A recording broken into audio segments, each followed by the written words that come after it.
अस्सलाम वालेकुम, मैं हूं आपके साथ मोहम्मद शाह फैसल और यूट्यूब मंच A to Z यूपी खास पर आपका हार्दिक स्वागत। उम्मीद करता हूं आप लोग जहां भी होंगे अपने परिवार में सुरक्षित भी होंगे और महफूज भी। इस समय हिंदुस्तान में खबर बहुत ज़्यादा ब्रेक कर रही है और ये खबर आई है यूनाइटेड किंगडम से, वहाँ के कोर्ट से, जो हिंदुस्तान में कोविड के समय यहाँ पे वैक्सीन लगाई गई थी लोगों को। तो इस कोविड को बनाने वाली जो कंपनी है वहाँ के कोर्ट में उसने बोला कि इससे संभावना है कि लोगों को ब्रेन हेमरेज हो सकता है, खून के थक्के जम सकते हैं, कार्डियाटिक अरेस्ट आ सकता है, जिसे लेकर के हिंदुस्तान के तमाम जितनी बड़ी मीडिया स्ट्रीम्स हैं, मीडिया हाउस हैं और बड़े बड़े जर्नलिस्ट हैं, सभी अपने सोशल मीडिया प्लेटफॉर्म पर, एक्स अकाउंट, फेसबुक या यूट्यूब पर सोशल मीडिया प्लेटफॉर्म के माध्यम से इस खबर को ब्रेक कर रहे हैं, पोस्ट कर रहे हैं, इसके बारे में बता रहे हैं। तो क्या है प्रतिक्रिया, आज हम इसी पर चर्चा करेंगे।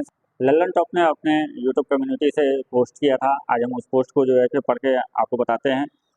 इसमें उन्होंने पोस्ट किया था कि चर्चित कोरोना वैक्सीन से गंभीर साइड इफेक्ट्स की पुष्टि भारत में कोविशील्ड नाम से लगी थी।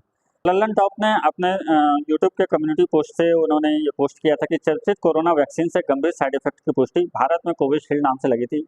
यूके हाई कोर्ट में कंपनी के खिलाफ 51 केस दर्ज हैं। पीड़ित परिवार वाले कंपनी से करीब 1000 करोड़ रुपए, करीब 100 मिलियन पाउंड मुआवजे की मांग कर रहे हैं। भारत में करीब 80% वैक्सीन डोज कोविशील्ड की ही लगाई गई है, जिस पर फिर आगे उन्होंने पोस्ट में लिखा कि ब्रिटिश फार्मा कंपनी एस्ट्राजेनेका ने पहली बार कोर्ट में स्वीकार किया कि उसकी कोविड-19 वैक्सीन से गंभीर साइड इफेक्ट हो सकते हैं। इसी वैक्सीन को भारत में हम कोविशील्ड के नाम से जानते हैं। एस्ट्राजेनेका ने इस वैक्सीन को यूनिवर्सिटी ऑफ ऑक्सफोर्ड के साथ मिलकर तैयार किया था।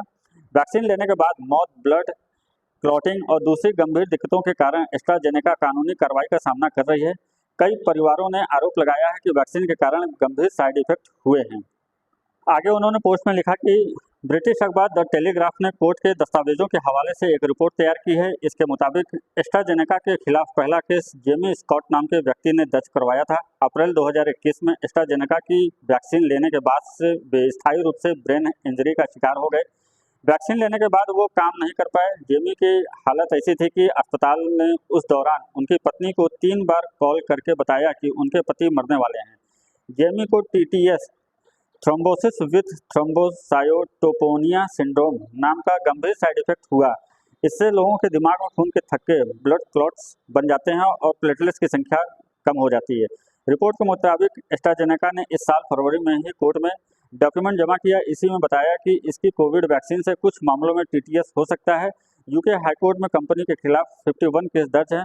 पीड़ित परिवार वाले कंपनी से करीब 1000 करोड़ रुपए, करीब 100 मिलियन पाउंड मुआवजे की मांग कर। भारत में इस वैक्सीन का निर्माण serum institute of India SII ने किया था। मार्केट में वैक्सीन आने से पहले ही SII ने एस्ट्राजेनेका के साथ समझौता किया था। सीरम इंस्टीट्यूट दुनिया की सबसे बड़ी वैक्सीन निर्माता कंपनी है। भारत में करीब 80% वैक्सीन डोज कोविशील्ड की ही लगाई गई है।